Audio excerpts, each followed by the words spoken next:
the urban legend that locals swear is real and won't talk about at night. In the hollowed hills of northern West Virginia, where the trees grow thick and the valleys swallow sound like secrets never meant to be spoken, there's a stretch of road locals avoid after sundown.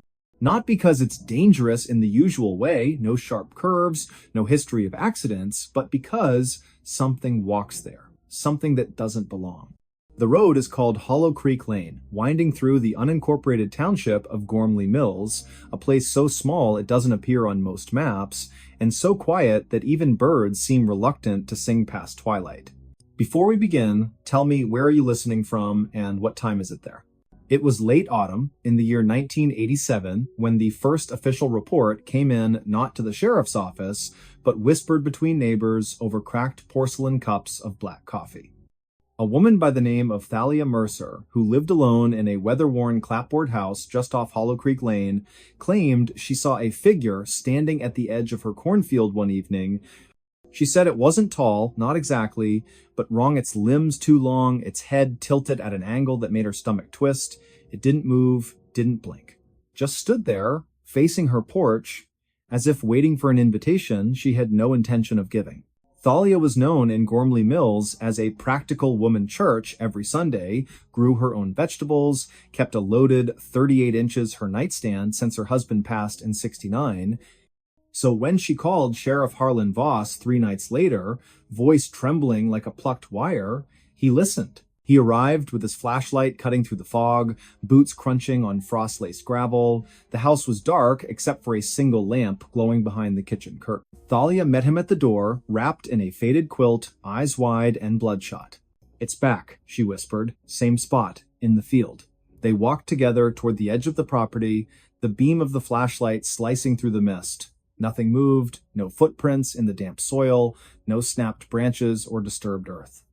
Just silence, thick and heavy, like wool pressed against the ears. Then, from somewhere deep in the corn rows, a sound. A low, wet clicking, like stones being rolled in oil. Sheriff Voss aimed the light, the stalks swayed slightly, though there was no wind, and then nothing. The sound stopped. The air stilled. They stood there for nearly 10 minutes, neither speaking, both feeling watched. Sheriff Voss told Thalia to stay indoors, lock the doors, and call him if anything changed. He drove away slowly, scanning the rearview mirror until the house disappeared behind the trees. He filed a report the next morning, possible hallucination due to stress or sleep deprivation, but privately he marked a note in his personal ledger, Hollow Creek, November 3rd, Thalia Mercer. Heard something, felt something, can't explain. That winter was harsh, long stretches of snow, power outages, roads blocked for days. But people in Gormley Mills noticed other things too. Dogs refused to go into backyards after dark. Chickens vanished without signs of struggle. And on still nights, when the moon hung low and yellow, some swore they heard voices calling from the woods, voices that didn't sound human.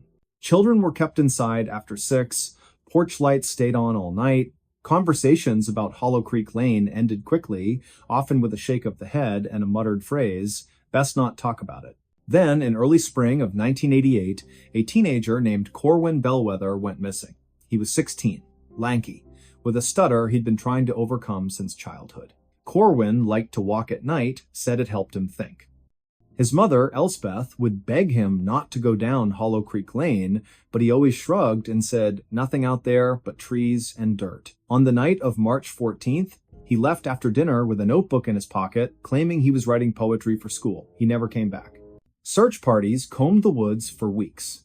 Bloodhounds picked up his scent near the creek bed, then lost it abruptly, as if he'd stepped off the face of the earth. A week later, his boots were found placed neatly side by side at the base of an old sycamore, roots tangled like knuckles. No body, no blood, no explanation. The official cause of disappearance? Presumed runaway. But in Gormley Mills, folks knew better. They looked at each other in church pews, eyes shadowed, lips tight. They didn't say much. But they stopped walking that road entirely. Years passed, the story faded mostly. New families moved into the valley, drawn by cheap land and quiet living. They laughed at the old tales. Ghosts, they'd say. Come on. But then, little things started happening. Lights flickering in empty rooms, cold spots in hallways. One woman, Miriam Huxley, claimed she saw a figure in her bathroom mirror one night, a man with sunken eyes and a mouth sewn shut with black thread. She screamed, turned on the light, and it was gone. The next morning, she found a single muddy footprint on the linoleum leading from the bathtub to the door, but the windows were locked. The house had no basement access. In 2005, a documentary crew from Pittsburgh arrived, determined to debunk the myth. They set up cameras along Hollow Creek Lane, motion sensors, audio recorders. For 2 nights, nothing. On the third, at precisely 2:13 in the morning, every device failed simultaneously.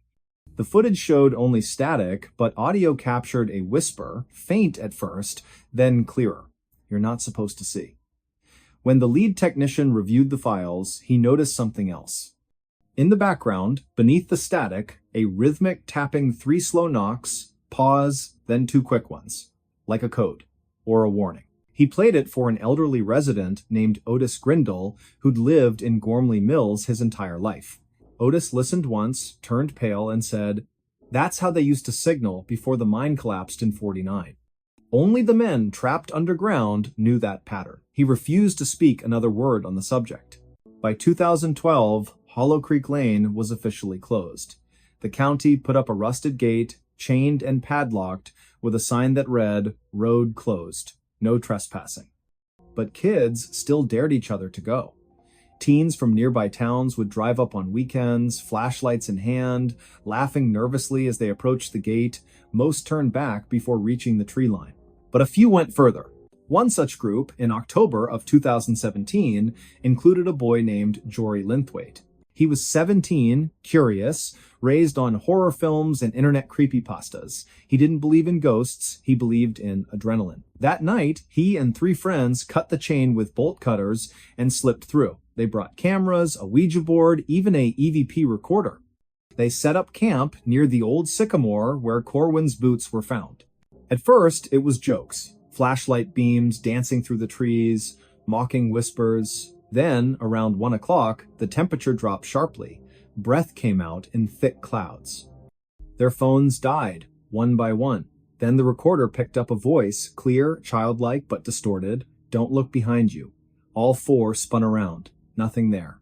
But when they turned back, the Ouija board planchette had moved on its own, spelling "Leave now." They packed up fast. As they ran toward the gate, Jory tripped. His friends thought he'd caught his foot on a root, but when they stopped and turned, Jory wasn't getting up. He was staring into the trees, mouth open, eyes wide with terror. "It's watching," he whispered. "It's smiling." They pulled him up, half dragging him the rest of the way. The chain was intact again, no sign it had ever been cut. Jory didn't speak for 3 days. When he finally did, he described a face pale, stretched, with too many teeth. He said it stood between the trees, perfectly still, just smiling. And then, in a voice not his own, he said, "It knows my name." After that, the county welded the gate shut, installed surveillance cameras. Within a week, all 4 cameras malfunctioned. Footage showed nothing but snow, even though the night was clear. And in the corner of one frame, barely visible, a shadow tall, thin, with fingers too long to be real, reached slowly toward the lens. To this day, residents of Gormley Mills won't go near Hollow Creek Lane after dark. If you ask them why, they'll change the subject, or give you a look one that says, "You don't want to know." But if you visit in late autumn, when the leaves turn brittle and the wind carries the scent of damp earth and decay, stand at the edge of that road at dusk. Listen, really listen. You might hear the faintest echo of footsteps, slow, deliberate, coming from nowhere and everywhere at once. You might feel the air thicken, your breath shorten, your skin prickle as if unseen eyes have settled on you. And if you're foolish enough to step past the gate, to walk just a few yards down that cracked asphalt path, you may notice something worse. The silence isn't empty. It's waiting. And sometimes, on the coldest nights, when the moon hides behind clouds and the world holds its breath, you can hear it breathe back. They say it mimics voices, calls out names in familiar tones, your mother's lullaby, your best friend's laugh, just to lure you deeper. But those who've heard it warn, don't answer, don't turn. Don't even think about looking back. Because once it has your attention, it never lets go. There's a reason the elders in Gormley Mills whisper prayers before bedtime, why parents check their children's windows twice, why on certain nights the entire town seems to go dark at once, as if hiding. It's not superstition, it's survival. And if you find yourself near Hollow Creek Lane when the clock strikes midnight, remember this. The stories aren't legends. They're warnings. And the thing in the woods? It remembers every person who didn't listen. Even now, in the hush between heartbeats, in the space where shadows grow longer than they should, something stirs. Not far, not loud, but close enough to hear you breathe. So tell me again, where are you listening from? And more importantly, are you alone? The preacher's doomsday calendar was wrong except for one date. In the quiet town of Harlan, nestled deep within the Appalachian foothills of eastern Kentucky, a man named Thaddeus Vale once stood atop a rusted grain silo on the edge of an abandoned farm, his arms outstretched beneath a bruised twilight sky. It was the autumn of 1998, and the air carried the scent of damp earth and burning leaves, crisp with the promise of change, or so he claimed. Clad in a long charcoal-colored coat that fluttered like crow's wings in the wind, Thaddeus held aloft a leather-bound journal, its pages filled with intricate diagrams, celestial alignments, and what he called the true calendar of divine reckoning. He wasn't a pastor in any official denomination, nor did he preach from a pulpit, but people came all the same, drawn by whispers, by fear, by a hunger for certainty in uncertain times. He spoke not in sermons, but in riddles wrapped in prophecy, warning that the world would end in stages, each date marked by fire, flood, or silence. The first, he said, would come on the 3rd day of April, 2001, a great falling from the sky, a judgment upon the proud towers of men. Then, on the 9th day of July, 2003, rivers would run black and the stars would blink out for 7 hours. By the winter solstice of 2005, he declared, every mirror in the world would crack at exactly 3:17 in the morning, Eastern Standard Time. His followers, numbering nearly 400 at their peak, sold homes, quit jobs, and gathered in communal shelters built from scrap wood and salvaged metal, waiting. But none of it happened. April passed without incident. July brought only heat and thunderstorms. On that winter morning in 2005, people woke to find their mirrors intact, their coffee still warm, the world stubbornly ordinary. Disillusionment spread like frost across a window pane. Families left, supplies dwindled, the shelters fell into disrepair, overtaken by kudzu and foxes. Thaddeus himself vanished shortly after, last seen boarding a Greyhound bus bound for Memphis, his journal tucked beneath his arm, his eyes hollow with something between regret and defiance. Before we begin, tell me, where are you listening from and what time is it there? Now, fast forward to the spring of 2023. A young archivist named Elowyn Price, originally from Asheville, North Carolina, though raised mostly in rural Ohio, was sorting through a donation box at the Ossuary Archive in Lexington, a little-known repository for forgotten religious texts and apocalyptic ephemera. Among crumbling pamphlets and hand-drawn star charts, she found it. Thaddeus Vale's journal, its spine cracked, its pages brittle as dried petals. At first, she paid it little mind, just another relic of millennial panic, another voice lost to time. But then, late one rainy Tuesday night, she flipped to the final page. There, in faded ink, was a single line written in a trembling hand. And when all else has failed, look to the 7th hour of the 13th day of October, 2023. That one I saw clearly. Elowyn paused. She checked the date on her phone. October 13th, 2023, exactly 1 week away. She told no one at first. Not her supervisor, Dr. Calix Renner, a stern man with wire-rimmed glasses who believed fervently in cataloging, not interpreting.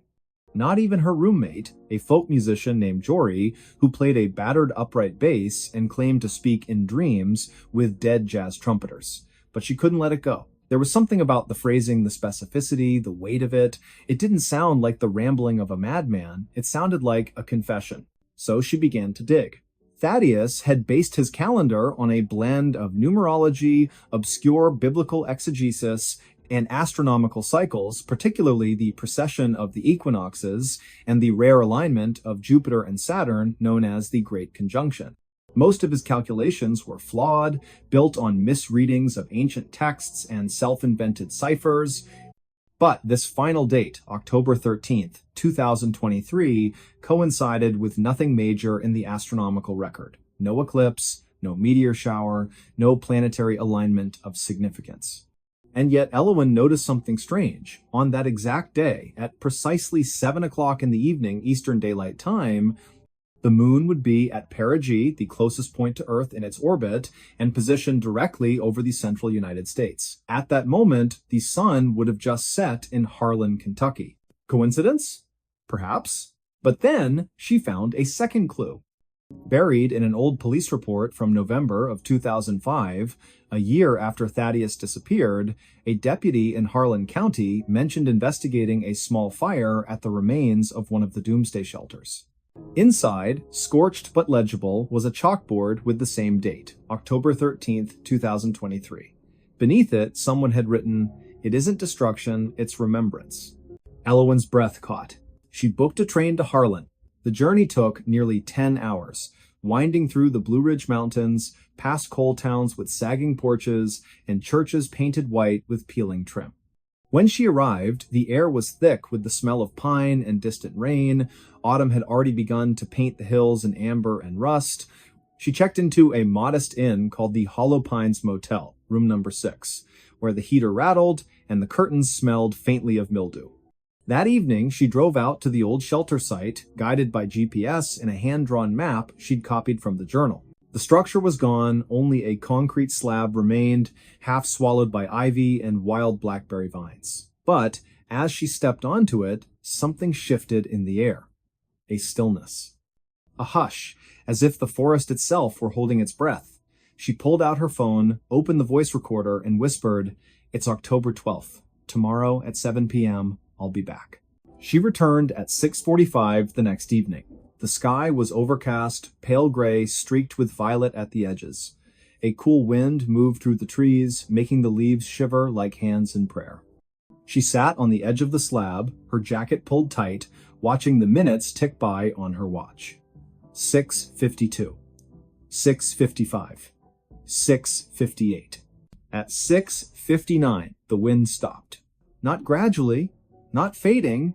It ceased as if cut by a blade. Silence pressed down, thick and unnatural. No birds, no crickets. Even the distant hum of a highway seemed to vanish. Her pulse quickened. She glanced around, half expecting shadows to move on their own.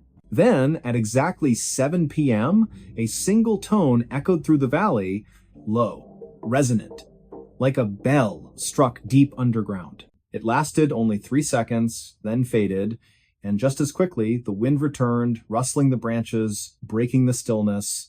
Elwyn stood frozen, her skin prickled. She reached into her bag and pulled out a portable spectrum analyzer she'd borrowed from a physics professor friend, something meant to detect electromagnetic anomalies. To her astonishment, it had recorded a brief spike in low-frequency waves at exactly 7 o'clock frequency, matching no known natural source, and lasting precisely 2.8 seconds. She stared at the screen, heart pounding. Was it man-made, a military test, a geological event, or was it impossibly something else? She spent the next 6 months chasing answers. She interviewed elderly locals who remembered Thaddeus Vale, some with reverence, others with scorn. One woman, Mavis Cray, who had been 16 when the shelters were built, recalled seeing Thaddeus standing alone at midnight on New Year's Eve, 2000, staring at the stars and weeping. He kept saying, "I got most of it wrong, but one day I saw it clear." Another man, a retired geologist named Silas Tovey, confirmed that the region sat atop a network of ancient quartz veins, minerals known to amplify electromagnetic signals under certain conditions. Could Thaddeus have known? Had he discovered something by accident, by vision, by madness that science had yet to explain? Elwyn published her findings in a small academic journal, careful not to claim proof, only possibility. She titled it Anomalous Temporal Events and the Psychology of Prophetic Failure. It garnered little attention except from one person. A letter arrived at the archive 6 weeks later, postmarked from Boise, Idaho. No return address. Inside, a single sheet of paper, typewritten, "You were there. I saw you on the slab. You heard it too. I've waited 20 years. He told me it would happen only once, only for those who believed enough to doubt. Tell me, did you feel it?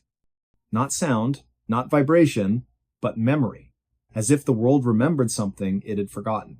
No signature, just that. Elowen never replied, but sometimes, late at night, when the house is quiet and the streetlights flicker outside her window in Columbus, where she now lives, she opens the journal again. She runs her fingers over that final line.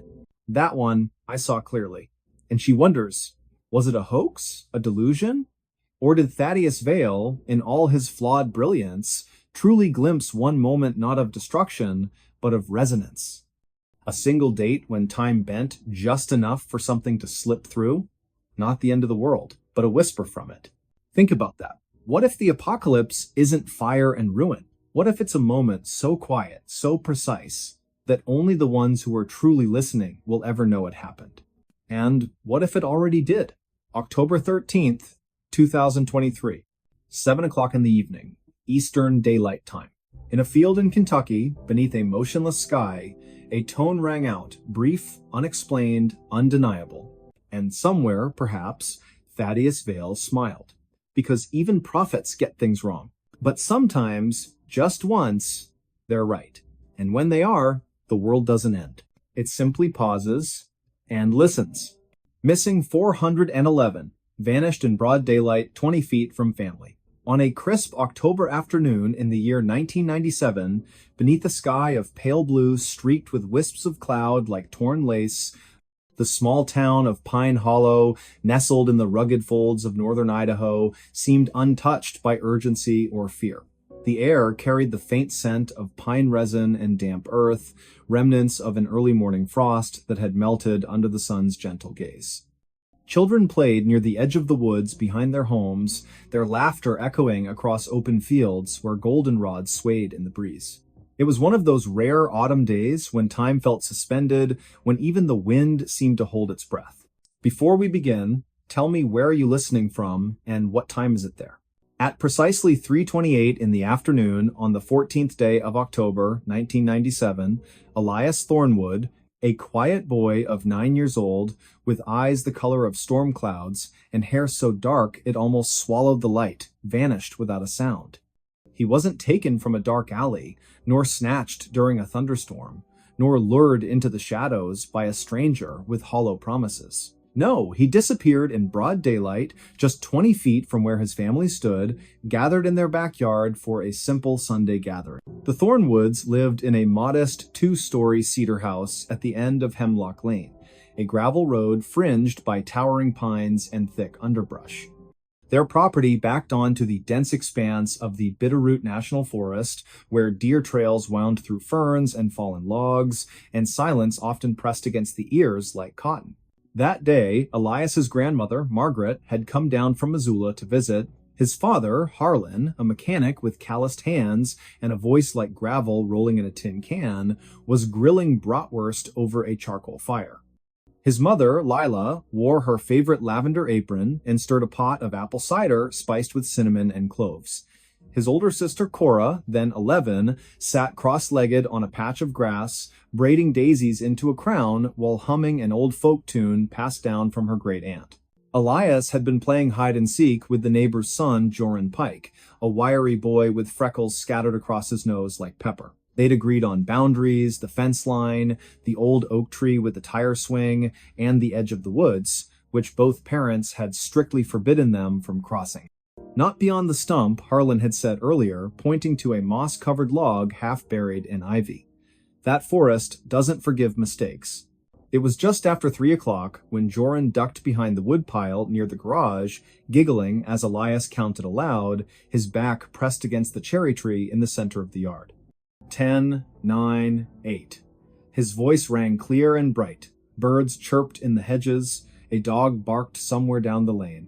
The world felt safe, predictable. When Elias reached 0, he turned, scanned the yard, and called out, "Ready or not?" He found Joran quickly, bursting from behind the logs with a triumphant whoop. Then came the next round. This time, Elias hid. He darted toward the far side of the yard, near the rusted garden shed where tomato vines curled around broken trellises. He crouched low, pressing himself into the shadow of the wall, heart thudding with excitement.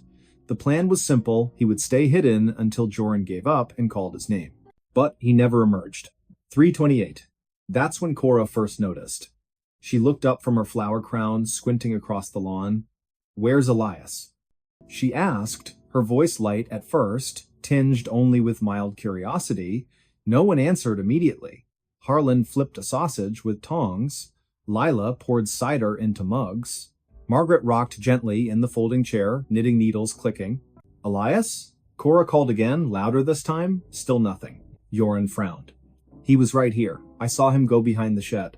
Harlan set the tongs down. "Elias, enough hiding now." Silence. Then, movement, a flicker of unease passing between the adults like a cold draft under a door. Lila wiped her hands on her apron and walked toward the shed, her steps quickening. "Elias? Sweetheart, come out. Dinner's ready." She peered around the corner. Nothing. Just a scattering of fallen leaves and a single red sneaker lying on its side. Her breath caught. "Harlan?" Her voice cracked like dry wood. "He's not here." Within seconds, the peaceful backyard erupted into chaos. Harlan sprinted to the shed, circled it twice, then pushed through the tall grass toward the tree line. "Elias! Elias!" His shouts tore through the stillness, sharp and desperate. Joran began to cry. Cora stood frozen, clutching her unfinished daisy chain, her knuckles white. Margaret rose slowly, her knitting falling to the ground. "He wouldn't go into the woods," she whispered. "He knows better." But the truth was undeniable. The boundary line marked by the old stump had been crossed. A trail of crushed ferns and disturbed soil led directly into the trees. And then, abruptly, the trail ended, as if the earth itself had swallowed him whole. Neighbors arrived within minutes. Sheriff Dale Mercer, a man with salt and pepper hair and a slow, deliberate way of speaking, arrived with 2 deputies and a German shepherd named Rex. Search teams fanned out through the forest, calling Elias's name, their flashlights cutting beams through the thinning light. Volunteers joined in local hunters, school teachers, even the postman, Mr. Havelock, who had delivered mail on Hemlock Lane for 32 years. They searched all night, they searched the next day, they dragged the creek behind the property, combed abandoned mining shafts half a mile east, checked every cabin and trailer within a 10-mile radius. Helicopters circled overhead, their rotors beating the air like frantic wings. Nothing. No footprints beyond the initial trail, no clothing snagged on branches, no signs of struggle, no ransom note, no suspicious vehicles reported. Elias Thornwood had simply ceased to exist, 20 feet from the people who loved him most. The investigation stretched for months. FBI agents reviewed grainy security footage from a gas station 3 miles away useless. Psychics were consulted, though Sheriff Mercer rolled his eyes and called them noisemakers. Tips poured in, some credible, most not. A woman in Spokane claimed she saw a boy matching Elias's description boarding a Greyhound bus with a man in a brown coat. Another caller said he'd seen a van parked near the forest edge around 3:15 that day, engine running, windows tinted, but no license plate, no confirmation. And then, silence. Years passed. The missing posters yellowed and peeled from telephone poles, the search parties disbanded. The case file grew thick with dead ends and unanswered questions, eventually labeled inactive by the county office. Yet, the Thornwoods never stopped looking. Lila kept Elias's room exactly as it was, blue walls with glow-in-the-dark stars on the ceiling, a toy truck overturned on the rug, a book splayed open on the bed. Every birthday, she lit a candle. Every Christmas, she placed a present under the tree with his name on it.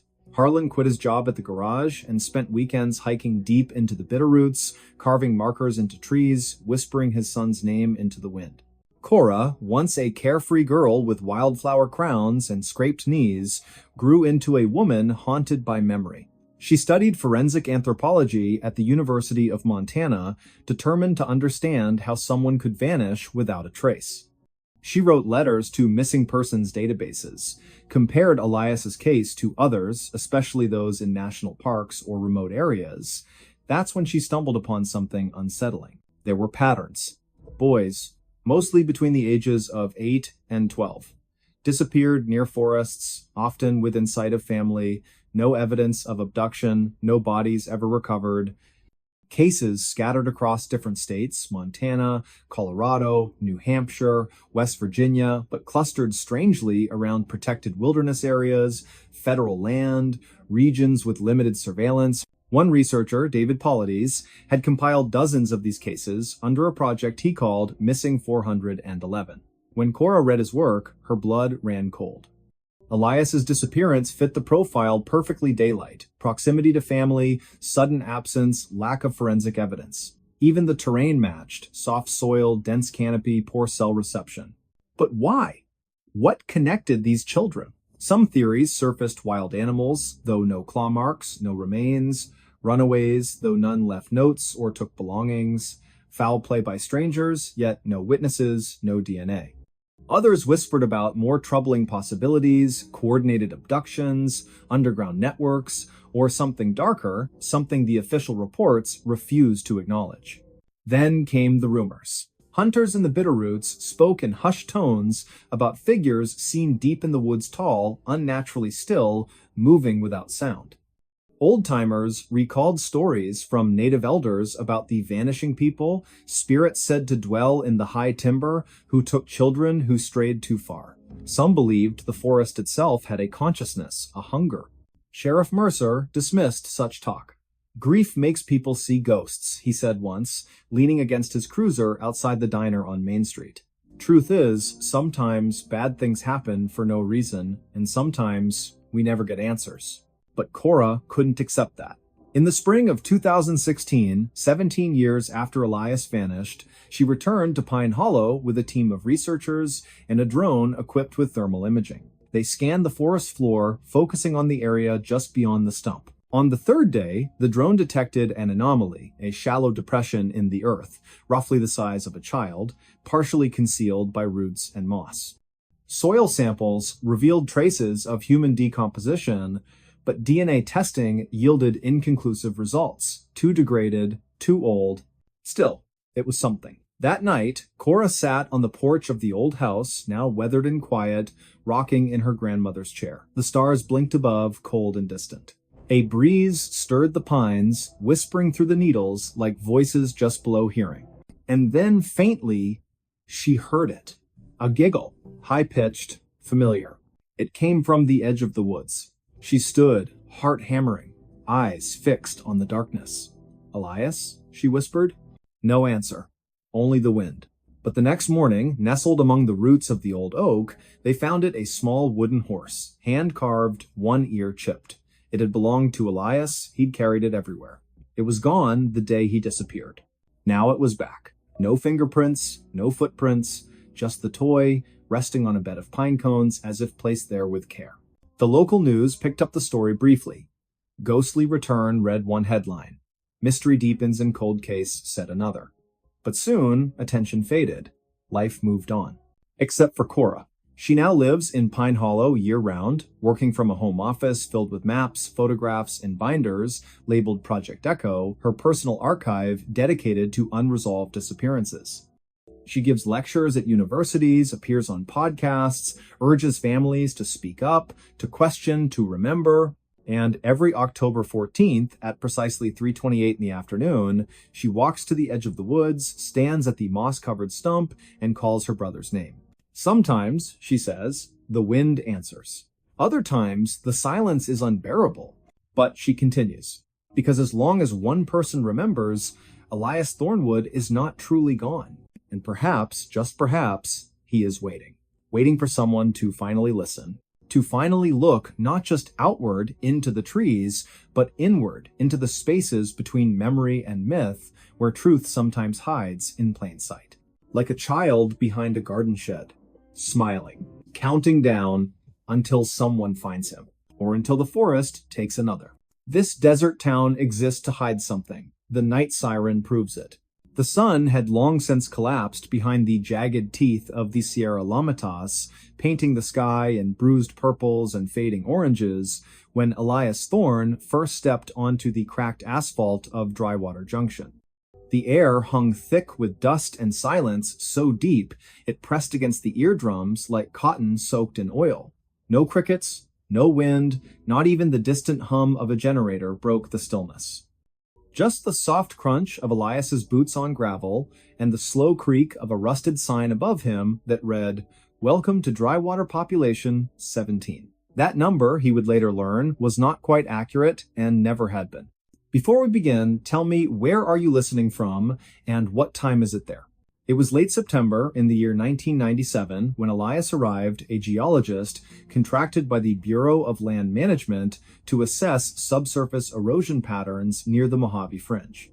He wasn't supposed to stay longer than 3 days. But Drywater had other plans. The town clung to the edge of the desert like a scab, refusing to heal wooden shacks leaning at odd angles, their windows boarded or shattered, paint peeled into ghostly curls. A single gas station stood open, its fluorescent light flickering like a dying heartbeat. Behind the counter sat a man named Orrin Vexley, gaunt as a scarecrow, eyes milky with cataracts that didn't quite hide the sharpness beneath. He handed Elias a room key without asking for ID, without smiling, and said only, "Don't go out after sundown, especially if you hear the siren." "I think the same." Elias laughed, then nervously, more out of discomfort than disbelief. "Siren? Like an air raid?" Orrin didn't blink, like nothing you've heard, and once you do, it stays with you, in your bones. That night, Elias lay on a lumpy cot in room 4 of the Dustvale Motel, the ceiling fan turning with a lazy metallic groan. Outside, the moon hung low and yellow, casting long shadows that seemed too tall, too thin, to belong to any natural object. He'd just closed his eyes when it came a sound so unnatural it froze the breath in his lungs. It began faintly, like whine through a canyon, but quickly swelled into a high-pitched wail, melodic yet dissonant, rising and falling in intervals that defied human tuning. It wasn't electronic. It wasn't animal, it carried weight like something ancient being dragged across stone. The siren pulsed through the walls, vibrating the glass in the window, making the metal bedframe hum. And beneath it, almost imperceptible, were voices whispering, overlapping, speaking in no language Elias recognized, yet somehow understood in flashes. "They watch from below," one seemed to say. The hollow ones, remember. He bolted upright, heart hammering, sweat slick on his neck. He reached for the lamp, knocking over a glass of water. The siren stopped instantly. Silence crashed back like a slammed door. No birds, no footsteps, nothing. He waited nearly an hour before daring to peer outside. The street was empty. But in the dirt, beside the motel's foundation, something caught his eye: footprints. Small, barefoot, too narrow to be human. They led from the edge of the lot toward the dry riverbed, vanishing where the sand turned black and glassy, as if scorched by fire. The next morning, Elias tried to ask about the siren at the diner, the Rust Spoon, a dim place with cracked vinyl booths and coffee that tasted like burnt rubber. A woman named Merelda Cray sat nursing a cup, her hair pulled back so tightly it made her cheekbones look like knife edges. She looked up when Elias mentioned the sound. "You heard it," she said flatly, not a question. "I did. What is it? Some kind of test? Military?" Merelda set her spoon down with a click. "The siren calls them, brings them closer. We used to have a curfew during the war, World War II, 1943, when the army came through. Built something underground, said it was radar, but the siren started then. First time, then stopped for years, came back in 1978, again in 1989. And now it sings every few nights." Elias frowned. "Who built it?" She leaned forward, voice dropping. "Not who, what? They weren't soldiers, not all of them. Some wore uniforms, yes, but others moved wrong. Too smooth, too quiet. One of them, he had no shadow." Elias wanted to dismiss her as paranoid, superstitious, but the footprints, the silence, the way the townspeople avoided certain streets after dark. And Orrin, when questioned, simply muttered, "We keep the lights off, we don't answer doors, and we never, ever whistle at night." Curiosity became obsession. Over the next week, Elias combed through the county archives in nearby Blythe, though most records from the mid-20th century were missing or burned. What he found instead were fragments, a classified project codenamed Operation Hollow Veil, referenced in a declassified memo from the Department of Defense dated March of 1944. Mentioned briefly, acoustic resonance experiments conducted in isolated zones intended to disrupt enemy signal propagation, but the location was redacted. Only a grid coordinate remained, plotted directly beneath Drywater Junction. He returned with a ground-penetrating radar unit borrowed under false pretenses. Working under cover of darkness, he scanned the area near the old rail spur, half a mile east of town. At a depth of 230 feet, the machine picked up a vast hollow chamber circular, approximately 300 yards in diameter. And inside, intermittent pulses of energy, rhythmic, like a heartbeat. Then, on the seventh night, the siren returned, louder than before. This time, Elias was ready. He recorded it on a reel-to-reel tape recorder, the kind used for field seismology. As the sound poured from the speakers in his motel room, slowed to half speed, the whispers emerged clearer. Not words, more like impressions, layered beneath the tone. "We sleep beneath the salt," one seemed to convey. "The door must not open. The watcher is blind, but listens." And then, just before the tape ended, a child's voice, soft, trembling, said, "Daddy, why won't the stars come back?" Elias sat frozen, because that voice, he knew it. His own daughter, Lyra, had spoken those exact words the night before she died in a car accident 2 years prior, words never recorded, never shared with anyone. How could a desert town in California know that? He confronted Oren the next day, waving the tape. "What is this place? What are you hiding?" Oren stared at the device, then slowly reached under the counter. He placed a small object on the glass, a rusted metal disc, etched with symbols that looked neither human nor machine-made. Angular. Flowing. Alive. "This was found in the shaft," Oren said. 1951. By a miner named Heston Pike. He went mad within a week. Spent his last days scratching equations on his cell walls. Said the siren wasn't a warning, it was a lullaby, meant to keep something asleep. Elias's hands trembled. Asleep? Oren nodded. Underground. Beneath the old test site. The government thought they were building a bunker, but they weren't digging down, they were uncovering something that was already there. Long before us. Long before anything. And the siren? Elias whispered. It sings to it, calms it. When the power fails, or when someone like you pokes too hard, the song fades, and it stirs. That night, the electricity cut out across Drywater. No explanation, no surge, just darkness. Elias stood at his window, watching. Every house was dark, except one. A small cottage at the edge of town, its porch light blinking in a pattern. 3 short, 3 long, 3 short. Morse code? SOS. But no one went to help. Instead, doors locked, windows shuttered, and from somewhere far below, a deep subsonic rumble began, felt more than heard, like the earth itself grinding its teeth. Then, faint at first, the siren rose again, this time not from the town, but from beneath it. And this time, it wasn't singing to keep something asleep. It was screaming because it had woken up. Elias grabbed his gear and ran for his truck. But as he turned the key, the engine wouldn't catch. Again. Again. Nothing. He looked up and froze. Standing in the middle of the road, silhouetted by the pale moon, was a figure. Tall. Thin. Limbs too long, moving with a jerking grace, like a puppet tested by invisible strings. Its head tilted slowly, unnaturally, until it faced him. No face. Just smooth skin, stretched tight. And from its chest, where a heart should be the siren's melody, pulsed outward, vibrating the air, distorting the light. Elias stumbled back, falling against the truck. He fumbled for the tape recorder, pressed play. His daughter's voice echoed into the night. "Daddy, why won't the stars come back?" The figure paused. Then, in a voice that was not a voice, more like dozens of whispers threaded through metal, it replied, "Because we ate them." Elias didn't scream. He couldn't. His throat sealed shut, his lungs locked. The thing stepped forward, each movement accompanied by a soft chime, like glass bells underwater. But then, faint at first, a new sound joined the chorus. From the gas station, Oren had climbed onto the roof. In his hands, a battered horn, an old railroad signal, rusted and dented. He blew into it with all his strength. A deep, mournful note rolled across the desert. The figure stopped, turned. Another blast, and another. From other houses, lights flickered on, not electric oil lamps, candles. People emerged, carrying instruments, tin whistles, hand drums, a warped violin. They formed a circle around the edge of town and began to play not music, but a complex sequence of tones rising and falling in precise patterns. The siren from beneath the earth faltered.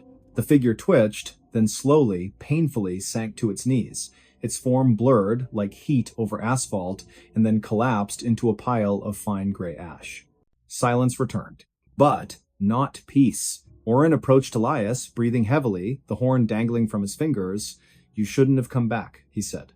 "Now it knows your voice, knows your grief. It'll call to you again. In dreams, in static, in the silence between radio stations." Elias swallowed. "What was that thing?" "A scout," Oren said. "A listener, sent ahead. If the song stops for too long, they send more, and if the song dies completely, he didn't finish." "What happens?" Oren looked toward the horizon, where the first hint of dawn stained the sky blood red. "The sky goes dark, not at night, forever, and the ones below climb up." Elias left Drywater the next morning. Officially, he filed a report citing geological instability and abandoned infrastructure. Unofficially, he destroyed the tapes, except one. The one with his daughter's voice. He kept that buried in a safe behind a false wall in his Denver apartment.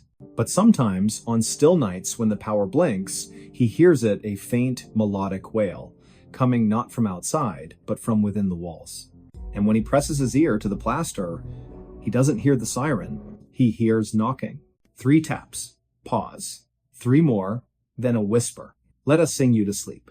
To this day, no satellite imagery shows Drywater Junction clearly. Clouds always seem to gather above it, even in drought. GPS signals fail within a 5-mile radius. And travelers who claim to have passed through often cannot recall the name of the town, only the silence, only the feeling of being watched from below. And if you drive through the Mojave after midnight and your radio begins to crackle with a strange, haunting tone, do not stop, do not listen, do not answer if something calls your name in a voice you once loved. Because some towns exist not to welcome, but to warn. And Drywater is still singing. The robber who never touched the floor and never got caught. In the winter of 1987, when snow fell like whispers over the city of Pittsburgh and street lamps flickered beneath a sky heavy with clouds, a man named Thaddeus Vale moved through the shadows with a silence so complete it defied belief. He wasn't tall, nor was he broad, just 5'9", wiry with fingers long enough to dance across piano keys or slip between window frames without a sound. His eyes, a pale gray like thawing ice, missed nothing. And though he stole from banks, jewelry stores, and even the homes of the wealthy in Shadyside and Fox Chapel, no one ever saw him run, no one ever heard his footsteps, and not a single footprint was ever found leading away from the scene. Before we begin, tell me, where are you listening from, and what time is it there? It started on a night thick with fog, the kind that clung to coat collars and muffled the distant wail of trains along the Monongahela River. The date was December 18th, just 3 days before Christmas. The First National Trust on 5th Avenue had closed at 5, its vault sealed, alarms armed, security guards patrolling in pairs. Yet, by 10 past 2 in the morning, someone had bypassed every system without tripping a wire, without leaving fingerprints, without setting off motion detectors calibrated to sense the flutter of a moth's wing.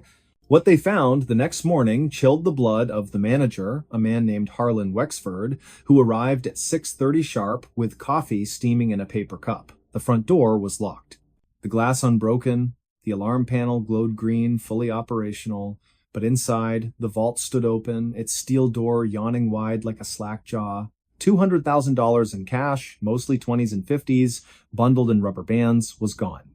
Also missing, a collection of rare gold coins appraised at over $400,000, belonging to a reclusive collector from Sewickley. And yet, there were no signs of forced entry, no scuff marks on the floor, no grease on the keypad, nothing. Only one thing puzzled the investigators more than the theft itself, the surveillance footage. On the tape, recorded from a camera mounted high in the corner of the lobby, there was no intruder, just darkness. Static. Then, at exactly 2:12 a.m., a flicker, a distortion, like heat rising from asphalt. For 3 seconds, the image warped. When it cleared, the vault door was slightly ajar. But no figure appeared, no hand reached in, no shadow passed. It was as if the money had simply decided to leave on its own. By midweek, newspapers across Pennsylvania carried the headline, "Phantom Thief Strikes Pittsburgh." Radio stations played eerie synth music behind breathless reports. Police Chief Lyle Mancini held a press conference, his voice tight with frustration, insisting that no man can walk through walls and vowing that the perpetrator would be caught. But deep down, even he felt a chill he couldn't explain. Because this wasn't the first time. 3 months earlier, in September of 1987, the Regal Jewelers on Walnut Street had been hit under nearly identical circumstances. Surveillance showed nothing. Alarms never sounded. The safe opened as if by magic. A string of black pearls, once worn by a silent film star, vanished without a trace. And again, no footprints. No fingerprints. No scent for canine units to follow. Then, in November, it happened at the Carnegie Savings and Loan in Mount Lebanon. This time, a motion sensor near the back office did register something, but only for half a second. The reading? A weightless disturbance, like air shifting in a vacuum. Investigators dismissed it as equipment malfunction, but Thaddeus Vail knew better. He wasn't a criminal by birth, nor was he driven by greed. Born in a coal mining town in West Virginia Welch, population 3,000, he'd grown up in a house with no running water and a roof that leaked when it rained. His father died in a mine collapse when Thaddeus was 9. His mother worked double shifts at a diner, her hands cracked from dishwater and cold. By the time he was 16, he taught himself to pick locks, not because he wanted to steal, but because he needed medicine for his younger sister, Lyra, who suffered from seizures doctors said were nervous in origin and expensive to treat. His first break-in was clumsy, a pharmacy at midnight, gloves too big, heart pounding like a war drum. He took only what he needed, phenobarbital, syringes, a bottle of cod liver oil, left a note behind, written in careful script, "I will repay you." TV. No one ever came looking. Over the years, he grew quieter, faster, more precise. He studied architecture, mechanics, airflow patterns, and human behavior. He learned how to move without displacing air, how to step where pressure sensors weren't calibrated, how to exploit blind spots in infrared fields. But his greatest skill, his secret, was not technology. It was timing. Thaddeus didn't walk during heists. He floated. Not literally, of course, but close enough to fool machines, cameras, and instincts alike. Through a combination of controlled breathing, muscle relaxation, and an almost meditative state of balance, he could reduce his physical impact to near zero. He wore custom shoes lined with aerogel foam, lighter than air, insulating, silent. His clothing, tailored from a blend of synthetic fibers used in aerospace gear, absorbed light and muffled sound. He moved in rhythm with the building's natural vibrations, the hum of HVAC systems, the creak of settling beams, so that his presence became part of the background noise. And he never touched the floor. Not directly. Instead, he used a technique he called shadow stepping, placing each foot on the very edge of tiles, where grout met wall, or balancing on the lip of a baseboard, distributing his weight across multiple micropoints. In some cases, he'd enter through ventilation shafts, descending slowly on ropes made of braided Kevlar thread, thin as spider silk, strong as steel. He'd hang suspended above carpets, vaults, marble floors reaching down, with tools shaped like fishing rods to retrieve items without ever grounding himself. To the world, it seemed impossible. To him, it was survival. By early January of 1988, the FBI had assigned Agent Rhoda Keene to the case. A veteran of white-collar crime divisions, she'd transferred from Quantico after solving a series of art thefts in New Orleans using behavioral profiling. She was sharp, skeptical, and immune to sensationalism, but even she paused the first time she watched the grainy bank footage from Fifth Avenue. "There's no one there," she muttered, rewinding the tape for the 7th time. Her partner, Dale Haskins, leaned forward. "Maybe it's a glitch." "No," she said, voice low. "Look at the dust motes. See how they shift right before the vault opens? Something passed through. Something quiet." They began cross-referencing all previous unsolved thefts in the region. 8 in total, dating back to 1984. All shared the same pattern: no entry, no exit, no evidence. And in 6 of them, weather reports mentioned unusually dense fog on the night of the crime. Coincidence? Possibly. But then, on January 15th, 1988, the unthinkable happened again. This time, it was the home of Arthur Pembroke, a retired steel magnate living in a gated estate in Sewickley Heights. The mansion had 20 rooms, a private gallery, and a security system designed by a former CIA contractor.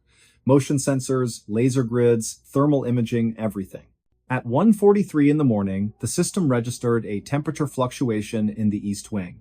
Not enough to trigger an alert, just a brief dip like a breath against glass.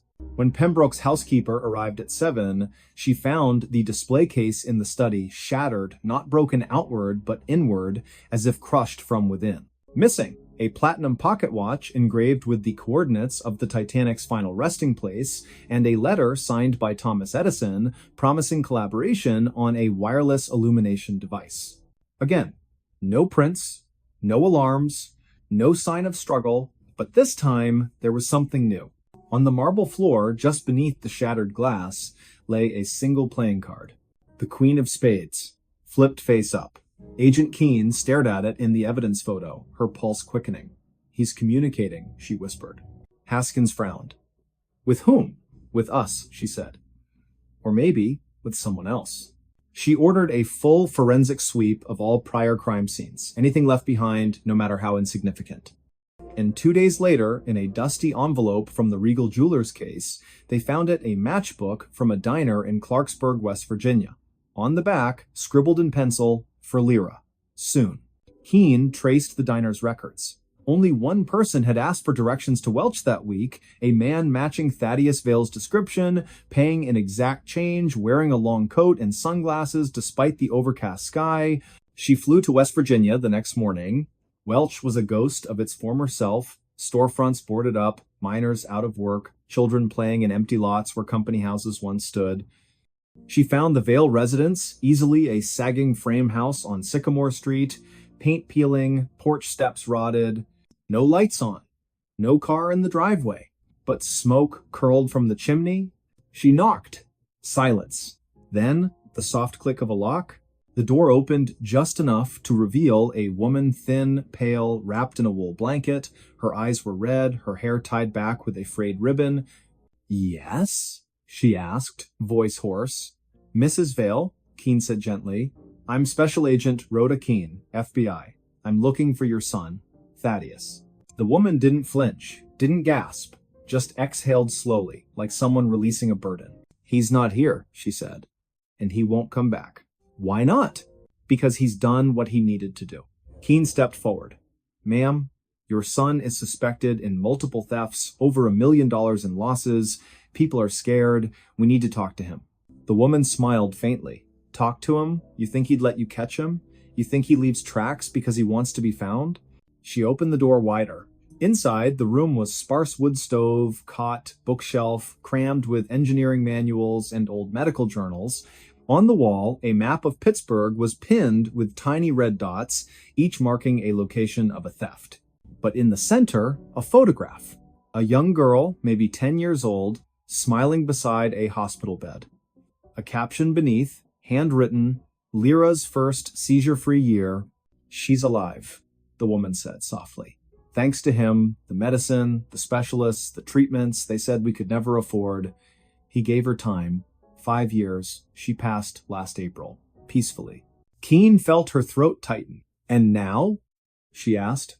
"Now he's gone," the mother said. "Where? I don't know. Maybe helping someone else. Maybe just resting." She handed Keene a small box wrapped in brown paper. "This came yesterday. No return address. Just your name." Keene opened it. Inside, the Edison letter, the Titanic watch, and a note on thin stationery. "Return these. They were borrowed. T.V." No arrest warrant was ever served, no trial convened. The FBI closed the case in March of 1988, citing insufficient evidence and lack of identifiable suspect. The media moved on. The public forgot. But in quiet corners among locksmiths, security consultants, and urban legends, whispered in police academies, Thaddeus Vale became myth. They say he still moves. On nights when fog rolls in from the rivers, when the wind carries the scent of coal and frost, some claim to see a figure drifting past windows, never casting a shadow, never making a sound. They say he doesn't steal anymore. They say he helps. A wallet returned to a college student who lost it on the T. A stack of bills slipped under the door of a family facing eviction. A prescription filled anonymously at a pharmacy in McKeesport. And sometimes, if you look closely at the snow-covered ground after such events, you'll notice something strange. No footprints. Just the faint impression of edges like someone walked on the very border of the world, never quite landing, never touching, never caught, and perhaps never meant to be. He robbed banks without saying a word. The note was for police only. In the quiet hours of a late autumn morning, when frost still clung to the sidewalks of suburban Cleveland and the sun had barely risen above the steel-gray rooftops, a man walked into the Huntington National Bank on East 93rd Street with nothing but a folded piece of paper in his hand.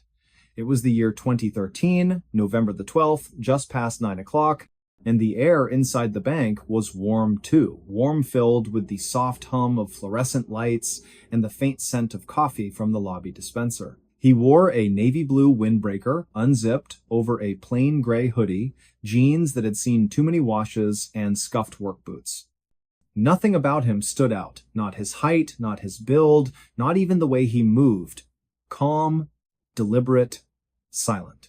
Before we begin, tell me, where are you listening from and what time is it there? He approached the second teller window where a woman named Marjorie, her name tag slightly crooked, was counting change into a tray. She looked up, smiled politely, and said, "Good morning. How can I help you?" He didn't return the smile, didn't speak. Instead, he slid the folded note across the counter. Marjorie picked it up, unfolded it slowly, her eyes scanning the neatly printed words. "This is a robbery. Put $10,000 in this bag. No die packs, no marked bills. I am armed. Do not alert police. This note is for you only. After I leave, call them." Beneath it, a small brown paper sack lay flat, like something from a grocery run. Her fingers trembled, her breath caught. She glanced up. He hadn't moved. His hands were empty, palms down on the counter. But his eyes, they held hers. Not angry, not wild, just steady, cold, like ice over deep water. She nodded once, turned quietly, and began gathering bills from her drawer. 10 stacks of $100 bills. She placed them carefully into the bag, sealed it with a fold, and pushed it back toward him. He took it, slid it under his jacket. Then, without a word, he turned and walked out the front door, disappearing into the pale morning light. No alarm, no shouting, no panic at first. It wasn't until 2 minutes later, when Marjorie finally pressed the silent button beneath her desk, that the chaos began. Police arrived within 4 minutes, officers Reyes and Holloway from the 5th District rolling up in a marked cruiser, lights flashing, but sirens off. By then, the man was gone, vanished. Surveillance footage showed him exiting the bank, adjusting his hood, turning left onto Euclid Avenue, walking at a normal pace, no running, no urgency, before cutting through an alley behind a shuttered laundromat. The camera lost him there. But the note?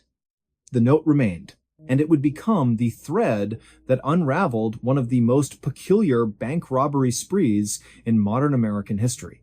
His name was Thaddeus Vale. Born in 1987 in Youngstown, Ohio, a rusted city where factories once roared but now stood silent, skeletons of steel and brick overtaken by weeds and time, Thaddeus was the son of a mechanic and a school cafeteria worker, raised in a modest bungalow on Glenwood Drive, where the paint peeled in summer and the furnace rattled all winter. He was bright, top of his class at Rayen High, fluent in algebra and physics, could take apart a carburetor and rebuild it blindfolded, but life had a way of bending people in ways they couldn't predict.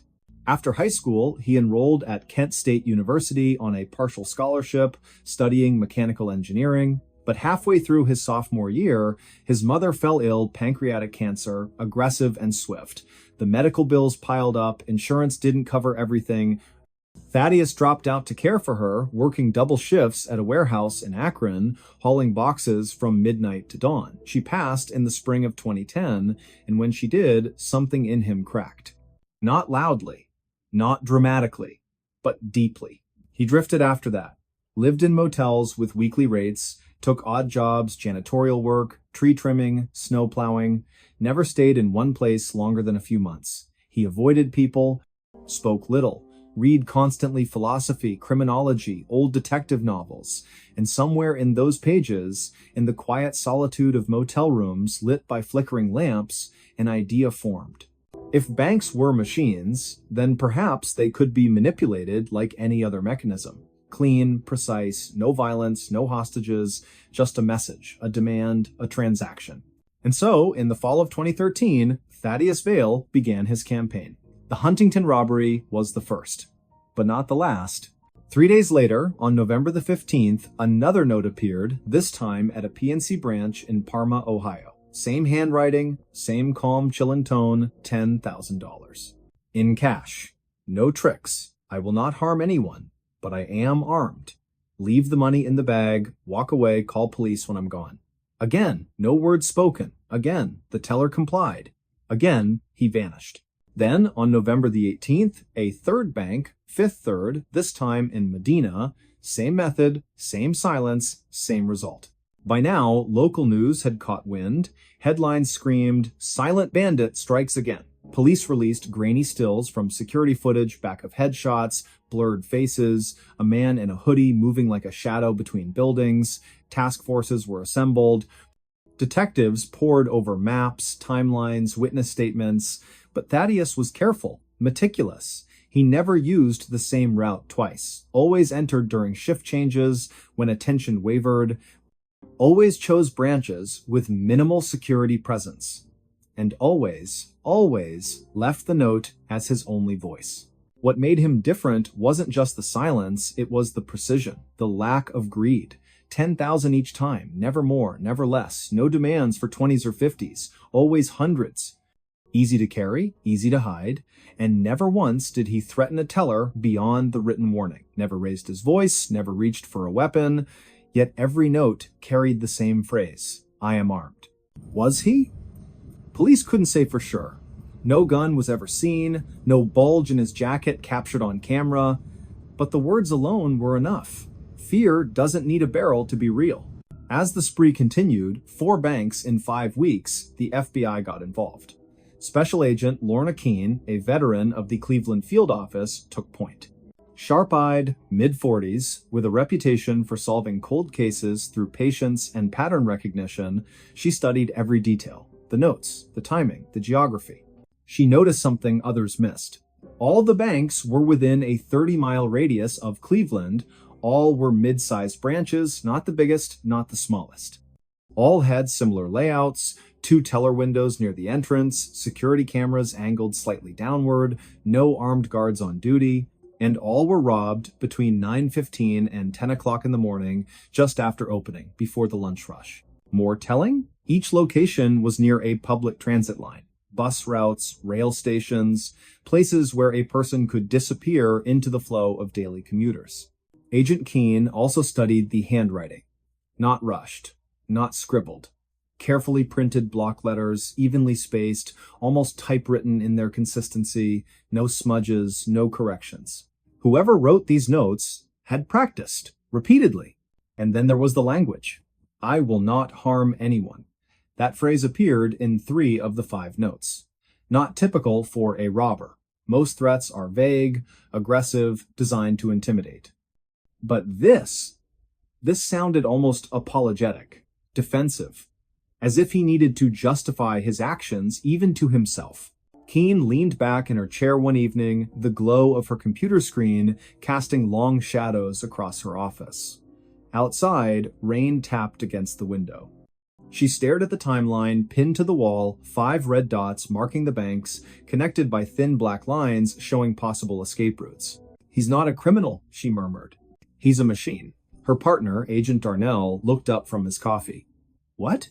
"This isn't random. It's procedural. Every move calculated, every word chosen. He's not trying to get rich. He's trying to prove something." "Prove what?" Keene didn't answer. Not yet. Meanwhile, Thaddeus had moved on. By December the 3rd, he struck again, this time in Elyria, a quiet city west of Cleveland. Another bank, another note, another 10,000.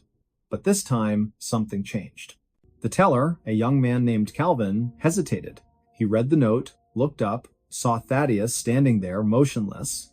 Something in his eyes, maybe the exhaustion, maybe the sorrow, made Calvin pause.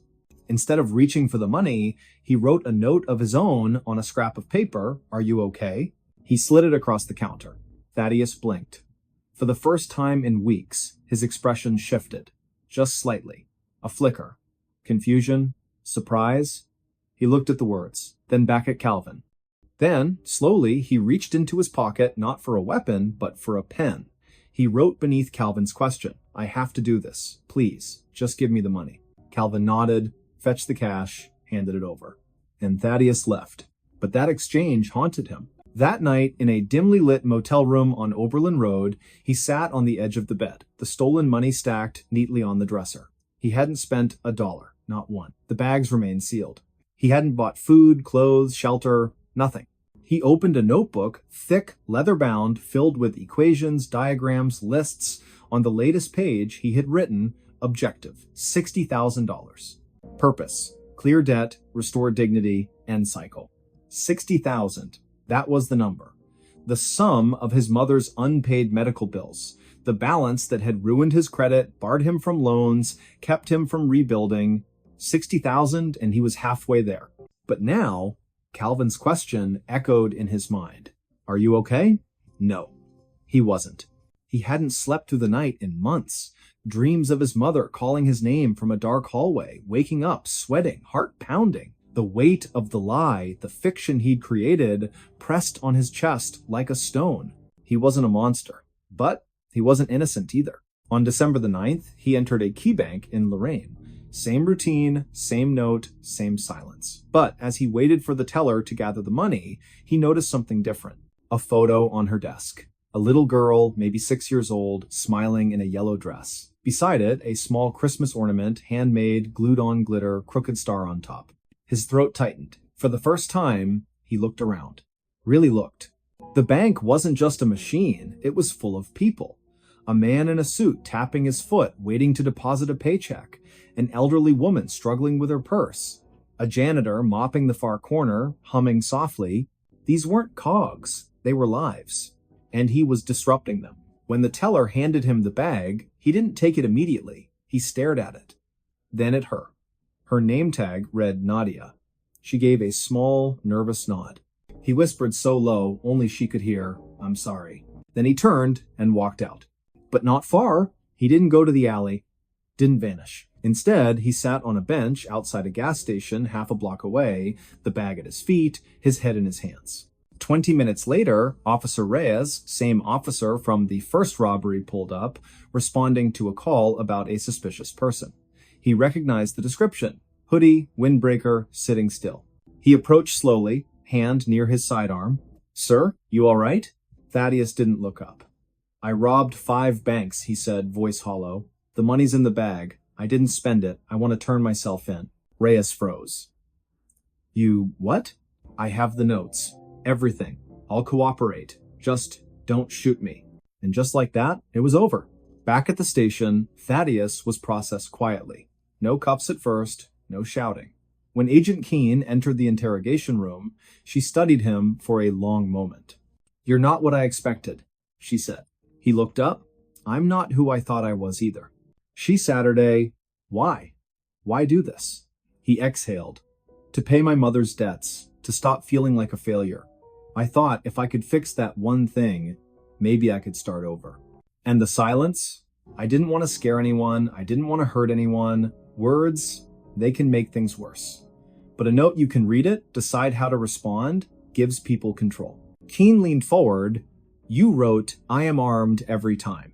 Were you?" He hesitated, then shook his head. "No, I wasn't. But I knew they'd believe it. Fear works faster than truth." She nodded slowly. "You're smarter than most people who do this. That's why you lasted so long. But not smart enough to know it wouldn't fix anything." "No," she agreed. "Money rarely does." The case made national headlines. The silent bandit surrenders.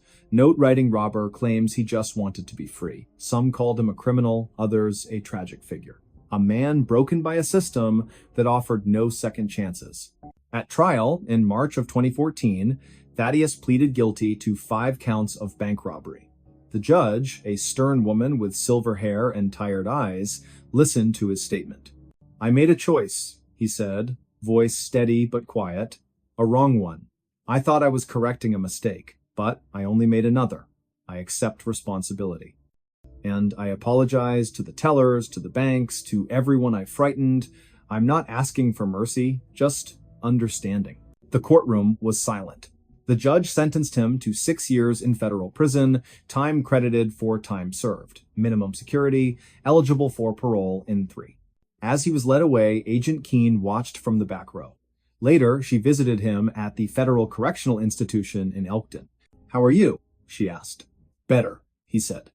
"I read, I write, I help teach math to other inmates. I'm thinking." "About what?" "Starting over. Legally. Honestly. Maybe becoming a counselor. For people who feel trapped." She smiled faintly. "You'd be good at that." He looked out the window. Snow was falling gently over the yard. "I finally understand," he said. "The note wasn't for the police. It was for me. A way to pretend I wasn't really doing this. To keep my conscience quiet. And now? Now I speak. Even when it hurts." Years passed. Thaddeus was released in the summer of 2017. Found work at a community center in Toledo, tutoring teens in math and science. Slowly rebuilt his life. Paid off the rest of his mother's debts, not with stolen money, but with honest wages. He never robbed another bank. He never needed to. Because sometimes, the bravest thing a person can do isn't to take silence as armor, but to break it and speak. Ohio's Vanishing Room legend turned out to be a crime scene. In the quiet, rolling hills of southeastern Ohio, where the trees grow thick and the fog clings to the valley long after sunrise, there stands an old farmhouse just off State Route 327, near the unincorporated community of Gloucester. The structure, weathered by decades of wind and rain, has stood vacant since the late 1980s, its windows shattered, its roof sagging under the weight of time. Locals have long avoided it, not out of mere disrepair, but because of a story whispered in hushed tones at county fairs and over coffee at roadside diners. They call it the Vanishing Room, a place said to swallow people whole, never to be seen again. For years, it was dismissed as folklore, a ghost tale spun to scare children from wandering too far into the woods. But in the autumn of 2017, when a young man named Thaddeus Mallory disappeared without a trace, the legend took a chilling turn, because what investigators found behind those crumbling walls wasn't a myth, it was a crime scene. Before we begin, tell me, where are you listening from and what time is it there? It was on a crisp morning in early October, the kind where the air smells faintly of damp leaves and wood smoke curls from distant chimneys, that Sheriff Elias Crane received the call. A missing person report had been filed by the elderly aunt of Thaddeus Mallory, a 23-year-old aspiring photographer from Athens, Ohio. Thaddeus had told her he was going to explore some abandoned properties for a photo series titled Forgotten Corners. His last known message, sent via text at 6:47 in the evening on October 3rd, read, "Found something strange at the Gloucester house. The back room doesn't match the floor plan. Walls feel wrong." Then, silence. Sheriff Crane, a man with 31 years on the force and a face lined by both sun and sorrow, knew the Gloucester house by reputation only. He'd heard the stories of hikers who claimed they entered the house and exited miles away, of teenagers who swore they saw a door where none should be, opening into a space that defied logic. But he was a practical man, grounded in evidence, not superstition. Still, when no sign of Thaddeus turned up after 2 days, not at his apartment, not at his favorite diner, not even on surveillance footage from the gas station on Route 59, he ordered a search of the property. The team arrived just after dawn on October 6th, their breath visible in the pale light. The house loomed ahead, surrounded by knee-high weeds and rusted farm equipment half swallowed by the earth. Deputy Marlowe, a rookie with nerves tighter than a snare drum, led the way, flashlight trembling slightly in his grip. The front door groaned open with a sound like a dying animal, releasing a wave of cold, stale air that carried the scent of mildew and something sharper, something metallic. Inside, the house was eerily intact. Dust coated every surface, but there were no signs of forced entry, no broken furniture, no struggle. It was as if time had simply stopped. Photographs still hung crooked on the walls, a calendar from 1986 frozen on the month of July. Sheriff Crane moved through the kitchen, then the parlor, calling out Thaddeus's name, his voice echoing through the hollow rooms. Nothing answered. Then they reached the hallway. It was here that things began to feel off. The corridor seemed longer than it should have been, stretching farther than the exterior walls allowed. The floorboards creaked unevenly, and the wallpaper, once floral, now peeling in long strips, pulsed faintly in the draft, as though breathing. Deputy Marlowe paused, turning to the sheriff. "Sir, did we pass that door before?" he asked, pointing to a narrow paneled entrance on the left. Crane frowned. He didn't remember it. They opened it. Beyond lay a small room no more than 10 feet by 12, but everything about it felt unnatural. The ceiling sloped downward at an impossible angle, though the house outside had a flat roof. The walls were covered in crude symbols, drawn in what later tests would confirm as human blood, layered over decades. And in the center of the floor, a circle had been etched into the wood, filled with ash and bone fragments. Most disturbing of all, the room had no window, yet a faint greenish light seemed to emanate from the corners, flickering like old television static. Sheriff Crane's radio crackled. "We've got movement on thermal," came the voice of Officer Lyle, stationed outside. "Two figures, inside the house. One near the back hall. The other, sir. The second heat signature is coming from inside the west wall." Crane turned slowly, flashlight beam cutting through the dust. There was no west wall in this room, it faced north. His pulse quickened. He stepped toward the northern wall, pressing his palm against the plaster. It gave slightly, like soft clay. He pushed harder, and his hand sank through. He yanked it back with a gasp. The hole sealed itself instantly, leaving no mark. "This isn't possible," Marlowe whispered, backing away. "This isn't real." But it was real. And worse, it was occupied. Later analysis would reveal traces of DMT and other hallucinogenic compounds in the air, suggesting someone had been burning psychoactive substances to induce altered states. But forensic teams also uncovered human remains buried beneath the floorboards, 3 sets of bones, carbon dated to the 1970s, 80s, and early 2000s. Dental records confirmed one belonged to a woman named Elspeth Vorn, reported missing in 1979 after telling friends she was investigating a doorway to another place in rural Ohio. And then there was Thaddeus. On October 9th, during a second sweep of the property, K-9 Unit Officer Renata Cho discovered a trapdoor hidden beneath a collapsed section of the basement. Behind it, a narrow tunnel descended into darkness. The walls were lined with photographs, dozens of them taken inside the vanishing room. Faces stared out from the images, mouths open in silent screams, eyes wide with terror. Among them was Thaddeus, captured mid-stride, unaware, seconds before vanishing from the known world. At the end of the tunnel, they found him. Not alive. Not exactly. His body was seated upright, propped against the stone wall, dressed in the same clothes he'd worn the night he disappeared. His skin was pale, almost translucent, stretched tight over his bones. His eyes were open, pupils dilated, fixed on a point beyond the ceiling.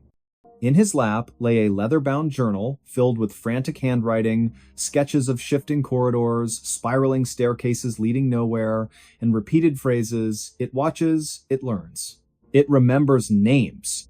The final entry, dated October 4th, just 1 day after his last text read, "I think I'm still here. I think I never left, but something else is wearing my face now. If you find this, don't go back, don't look for the door, it knows you're looking, it's always listening." The case was officially closed in March of 2018. Authorities cited homicide, though no suspect was ever identified. The house was condemned and scheduled for demolition, but crews refused to touch it. Dynamite placed at the foundation failed to detonate. Bulldozers stalled mid-approach, engines dead despite full tanks.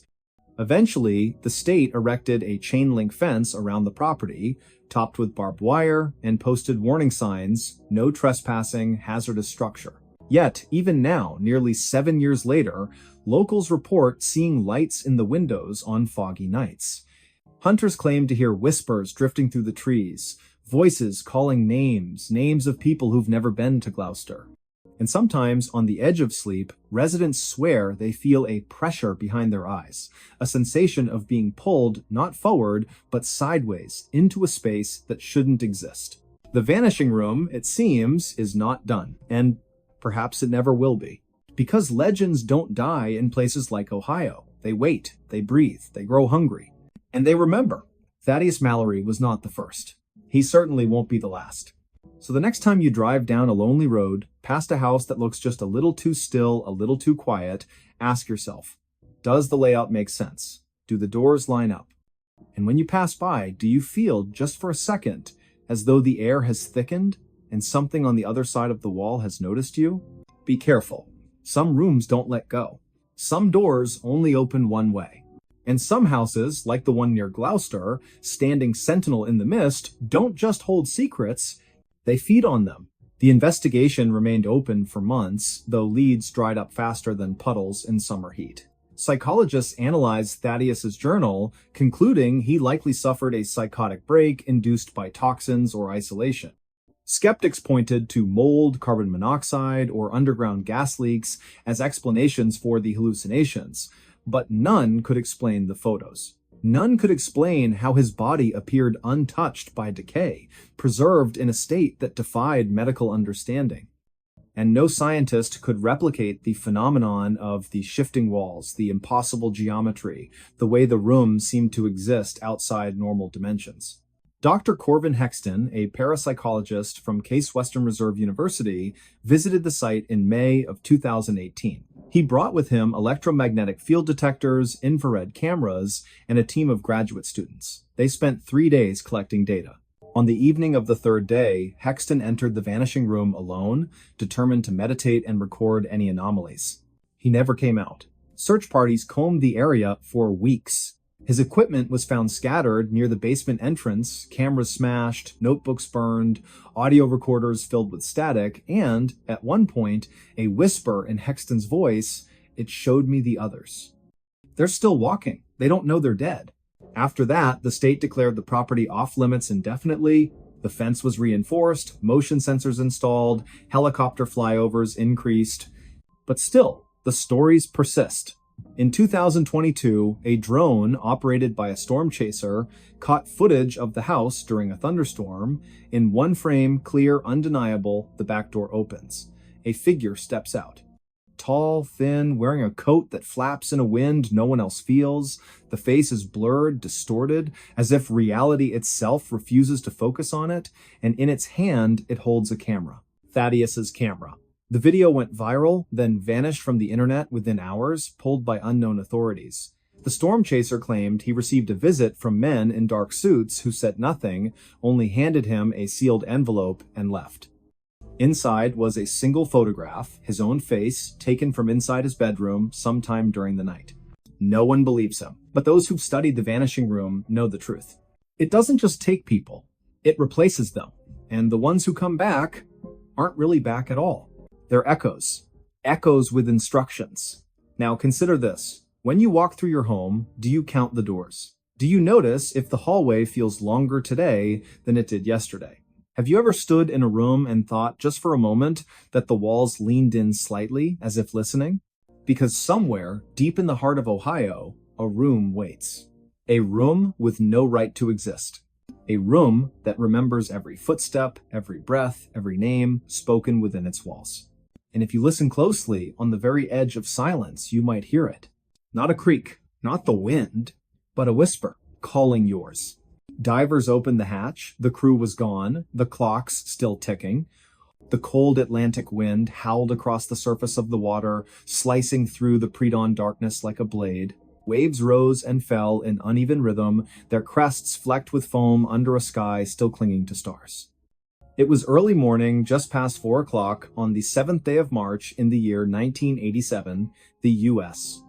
Coast Guard cutter Vigilant had been dispatched from Port Canaveral after an automated distress signal flickered to life from the coordinates of the Maris Stella, a private research vessel registered out of Norfolk, Virginia.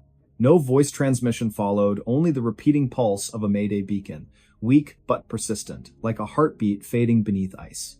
Before we begin, tell me, where are you listening from, and what time is it there? By the time the boarding team reached the hull of the Maristella, the sea had grown restless.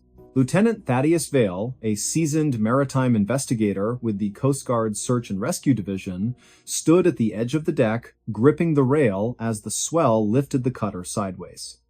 His breath came in short clouds, his eyes scanning the silent silhouette ahead. There were no lights aboard, no movement, just the creak of metal and the groan of stressed rivets echoing from within the darkened superstructure. "Something's wrong," muttered Petty Officer Lorne Kestrel, adjusting his helmet cam. He was younger, sharp-eyed, with a nervous energy that flared whenever silence stretched too long. No response to radio hails. No crew on deck. Not even a flare. Thaddeus didn't answer. He stepped forward, boots clanging against the gangplank as it settled onto the research vessel's main deck. The air smelled of salt, yes, but underneath, something sharper. Metallic, like old wiring or scorched insulation. He paused, hand resting on the hatch handle. It was warm, not from the sun hadn't risen yet, but from within. Heat radiated faintly through the steel, unnatural for a ship adrift in 38-degree Fahrenheit waters. He glanced back once. The rest of the team waited behind him, Kestrel, Ensign Marin Voss, and Medic Darren Cope. All wore full gear, thermal suits, respirators, sidearms. Protocol dictated caution when vessels went silent. But this wasn't just silent, this was absent, as if the world had exhaled and the Maristella had been forgotten in the breath. With a slow turn, Thaddeus pulled the hatch open. A rush of stale, overheated air poured out thick with the scent of ozone and something vaguely sweet, like burnt sugar. The corridor beyond was dimly lit by emergency strips along the floor, casting long shadows up the walls. Panels hung loose from the ceiling, wires dangling like roots torn from soil. And then, there it was. The sound. Faint, rhythmic, almost musical. Clocks. Dozens of them. Hundreds. Mounted on bulkheads, bolted to consoles, taped to lockers, analog dials spinning, second hands ticking in erratic unison. Some moved forward, others backward. A few stuttered, frozen between seconds. Digital displays blinked in red, dates flashing nonsensically. January 3rd, 2005. July 9th, 1999. November 1st, 1973. None matched the current date, none made sense. But the crew gone, no bodies, no signs of struggle, no blood, no personal effects scattered. Everything was in place. Coffee cups half filled, logbooks open mid-sentence, jackets hanging neatly on hooks. A thermos sat on the galley table, still warm. Beside it, a pair of gloves' fingers curled as if recently removed. And yet, no one. Ensign Voss knelt beside a wall panel, her gloved fingers brushing over a cluster of clocks wired together with copper thread. "These aren't standard issue," she said, voice tight. "They're not even from the same manufacturer. Some look homemade." Darren Cope moved toward the sleeping quarters, door ajar, bunks made, pillows flattened, as though someone had just risen. He checked the head, the mess hall, the engine room, all empty. "It's like they vanished," he whispered. "Just stepped out of their lives." Thaddeus walked deeper into the vessel, drawn toward the central lab. That's where the heat intensified. The door was sealed shut, reinforced with a manual latch on the outside. He hesitated. Then, with a grunt, he turned the wheel and pushed. Inside, the temperature climbed near 110 degrees. Rows of monitors lined the far wall, all dark except one, a single screen glowing with shifting waveforms, pulsing in time with the ticking from the hallway. In the center of the room stood a cylindrical chamber, roughly 6 feet tall, constructed of polished steel and glass. It hummed softly, a low frequency vibrating through the floor. Wires snaked from its base into a junction box labeled Temporal Feedback Array. Do not disconnect. Thaddeus approached slowly. On the console beside the chamber, a logbook lay open. The last entry read, March 6th, 1987, final test initiated at 2200 hours. Field stabilized at 0.87 terahertz. Temporal resonance achieved. Crew reporting mild disorientation. Clock drift noted in adjacent sectors. Proceeding to Phase 3 despite protocol concerns. Dr. Corwin Hale insists integrity holds. If this works, we may witness causality inversion. God help us if we don't return. Below it, scrawled in different ink, shaky and urgent, we weren't supposed to see it. We weren't supposed to remember. The clock doesn't move forward, it chooses. It chose to erase us. Don't open the chamber, don't listen to the ticks. They're not counting time, they're counting down to when you forget too. Thaddeus stared at the page. His throat tightened. Behind him, Kestrel entered, breathing hard. Lieutenant, you need to see this. He led Thaddeus back to the bridge. The navigation system was offline, but the backup chronometer, factory sealed, never tampered with, was spinning wildly. Not just the second hand, the entire mechanism, hour, minute, second revolving in reverse. And then, abruptly, stopping. It read, 4:17 a.m., March 7th, 1987. Exactly the time they had arrived. No, Thaddeus breathed. That's impossible. Kestrel pointed to the radar scope. Empty. No other vessels within 50 nautical miles, no aircraft, nothing. Yet on the communications board, the tape recorder was running. They rewound it, pressed play. Static. Then a voice, calm, familiar. It was Thaddeus's own. This is Lieutenant Thaddeus Vale. We've boarded the Maristella at approximately 4:17 M crew is missing, systems compromised. Recommend immediate quarantine and retrieval. Do not approach the central chamber. Repeat, do not open it. The recording ended. Silence fell like a weight. Marin Voss looked up, face pale. That was just recorded. We haven't reported anything yet. Thaddeus turned toward the lab. The humming had changed, grown louder, more insistent. The single monitor now displayed a new message, scrolling in crisp white text. Initiation sequence repeated. Observers registered. Temporal loop confirmed. And below it, previous attempt failed. This cycle must succeed. Darren backed away, shaking his head. We weren't the first ones here, were we? Thaddeus didn't answer. He remembered the thermos, the gloves, the warmth. Someone had been here moments before, or someone would be, and they'd left clues, warnings, for themselves. Because if time wasn't linear, if the past and future could bleed into the present, then perhaps they weren't rescuers. Perhaps they were echoes. Back in the lab, the chamber began to vibrate. A thin crack appeared in the glass. From within, a shadow shifted. Not human, not quite, but familiar. As if seen in a dream, or remembered from a photograph taken years ago. And then the clock stopped. Every single one. The silence was deafening. For 3 heartbeats, nothing moved. Then, simultaneously, they restarted. But this time, they all showed the same time.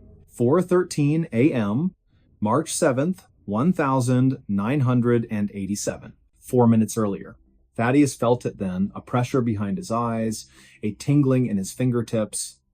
A memory surged, unbidden. Standing on this very deck, gripping the hatch, hearing Kestrel say, something's wrong, as if for the first time, only he hadn't remembered that before. Or had he? He turned to the others. Their faces were blank, confused, as if waking from sleep. What? What are we doing here? Marin asked, blinking rapidly. We just arrived, Kestrel said, stepping forward. No response to radio hails, no crew on deck, not even a flare. Thaddeus froze. He had heard this before. He had lived this before. And in that moment, he understood. They weren't breaking into the loop. They were trapped inside it. The Maristella wasn't abandoned. It was waiting for them to make the same mistake again. And somewhere, deep in the bowels of the ship, the chamber pulsed once, like a heart remembering how to beat. Months later, the official report listed the Maristella as lost at sea, presumed sunk during a sudden storm front. All hands missing, presumed dead, the case was closed, files archived, survivors, none. Evidence, scant. Just a few corrupted audio logs, a set of mismatched timestamps, and one handwritten note found in Thaddeus Vale's personal effects delivered to his sister's home in Asheville, North Carolina, with no return address, postmarked June 11th, 1987. The note read simply, I remember the clocks. I remember the heat. I remember saying the same words, seeing the same faces. I don't know how many times I've lived this.